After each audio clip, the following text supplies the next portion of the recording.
Assalamualaikum warahmatullahi wabarakatuh. Waalaikumsalam warahmatullahi wabarakatuh. Alhamdulillah, jadi salah satu video kami yang berjudul Utamakan Batin. Di sini ada yang berkomentar, di dalam sebuah zikir atau di dalam kita melaksanakan zikir, apa yang harus kita bayangkan di dalam zikir itu supaya tidak terjadi kesirikan. Dan kami juga sudah memberikan balasan di komentar tersebut. Di dalam zikir apapun jangan sekali-kali kita membayangkan. Hilangkan itu semua dan ganti dengan yakin, meyakini, bukan membayangkan. Meyakini artinya dari dalam, yakni wujud yang satu. Sedangkan membayangkan adalah mengadakan dari pikiran kita yang baru. Itu sebetulnya yang cenderung pada kesirikan, mengadakan yang baru. Mungkin dari pertanyaan dan jawaban yang sudah ada di dalam komentar tersebut, mungkin masih banyak yang belum melihat dan masih bisa dibuka dengan lebar sekali bagaimana cara zikir supaya tidak mendekati terhadap kesirikan, terutama pada hal membayangkan tersebut. Alhamdulillahirabbil alamin. Kita mendapatkan pertanyaan yang sangat luar biasa bagus. Jadi di dalam zikir apa saja, di setiap zaman, di setiap era, ada saja yang memang kesulitan di dalam memahami ajaran atau pengajaran. Secara ringkas sudah dibahas bahwasanya tidak diperkenankan untuk di dalam zikir itu membayangkan atau mensugesti, dikarenakan satu, takutnya terpeleset atau tersesat. Yang pertama, yang keduanya takutnya kalau tidak ada landasan kita malah terikat dengan suatu bahaya baru, yaitu di alam-alam yang bisa membuat kita melupakan Tuhan atau terjadi kesirikan tersebut. Karena setiap zikir mendapatkan sesuatu yang berbeda pastinya, atau mendapatkan lintasan-lintasan petunjuk atau ilham yang berbeda-beda.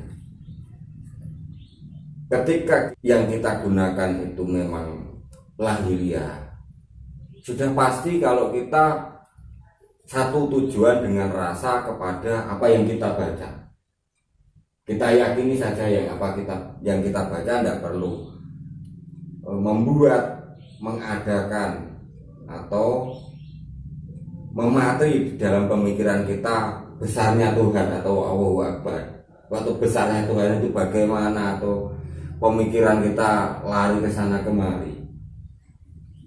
Karena tanpa itu semua Tuhan sudah besar. Jadi cukup saja yakini, kendalikan pikiran kita supaya tidak ke sana kemari, yakin kepada apa yang kita baca secara lahiriah.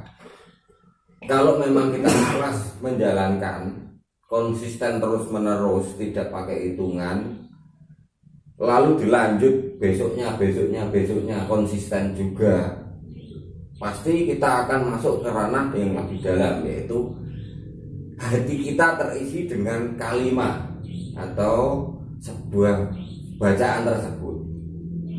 Setelah hati kita sudah terpenuhi, insya Allah kita juga akan meningkat. Jadi akhlak kita besar.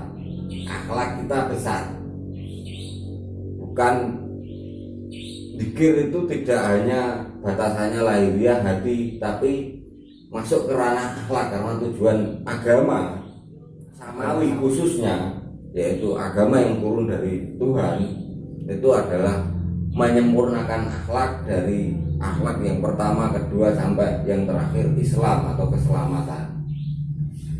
Jadi di dalam zikir sudah jelas ringkas tadi.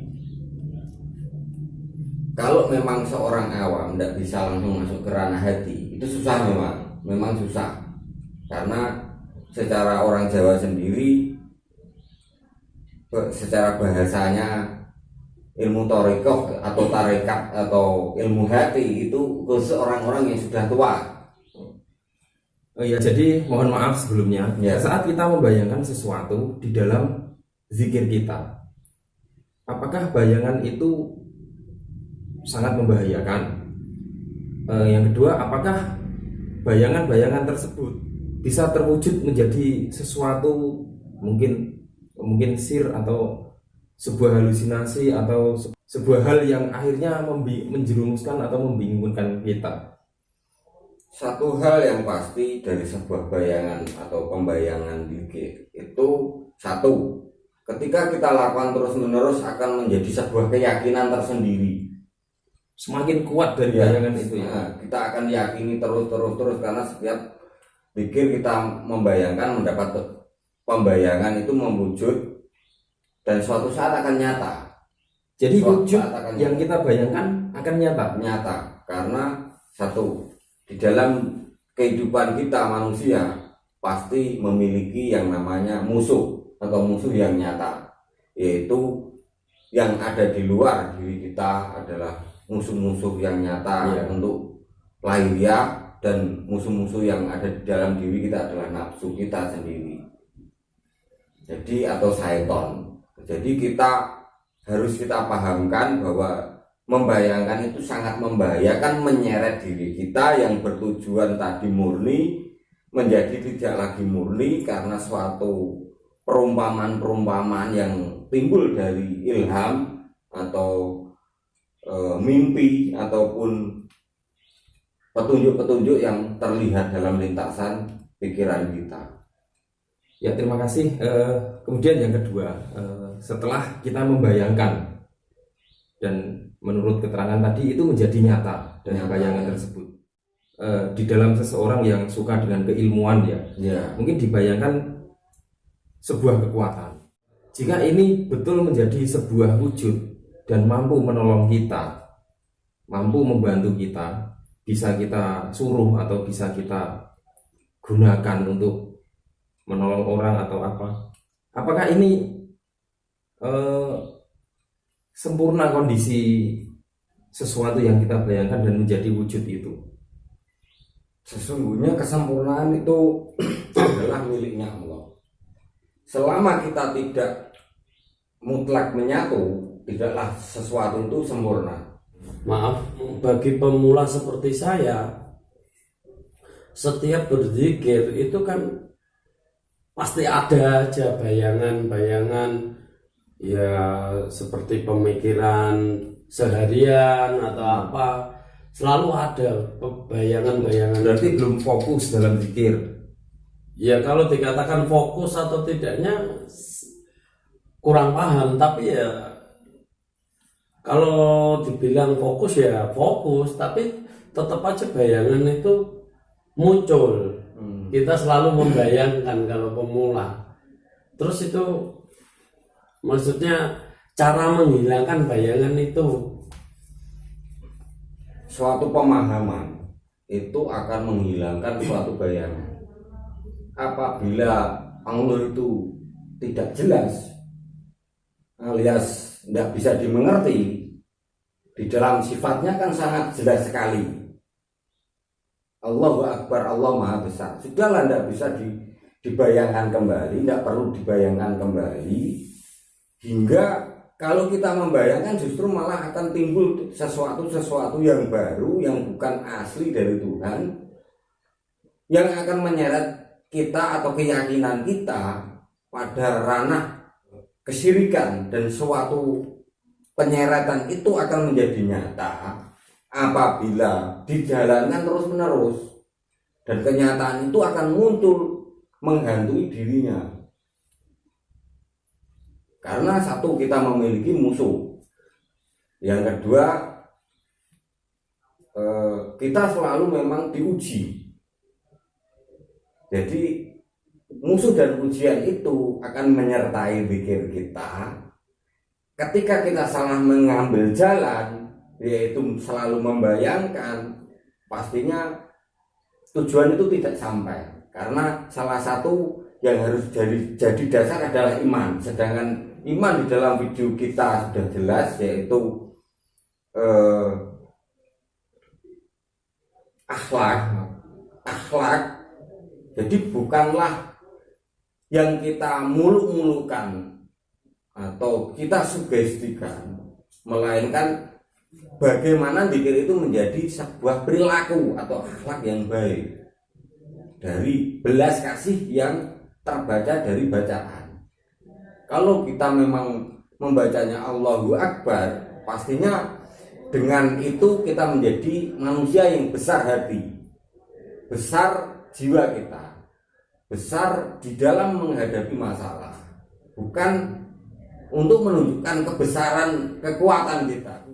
Nah itu insya Allah bisa diterima. Terima kasih. Alhamdulillah sekali, terima kasih atas Ya sama-sama. wawasan, Terima kasih. jawaban, dan semoga ini bisa menjadikan pencerahan bagi kita dalam berzikir. Para sahabat semua, mari kita sadari betul-betul apa sih hakikat dari zikir itu sendiri. Pada saat kita mendapatkan sebuah perintah untuk melaksanakan zikir ribuan kali tiap malam, selama berminggu, selama berbulan, selama bertahun-tahun, dan mungkin di situ kita tidak mendapatkan apa-apa. Pada saat itu mungkin kita akan merenung. Tahukah kita bahwa sang guru memerintahkan kita untuk merenung? Dan hasil dari renungan itu sendiri pasti akan membuat akhlak kita menjadi lebih baik, menjadi lebih sempurna, dan yang pasti kita akan semakin dekat dengan Allah, bukan dari kalimat zikir, tapi dari kesempurnaan akhlak. Semoga bermanfaat.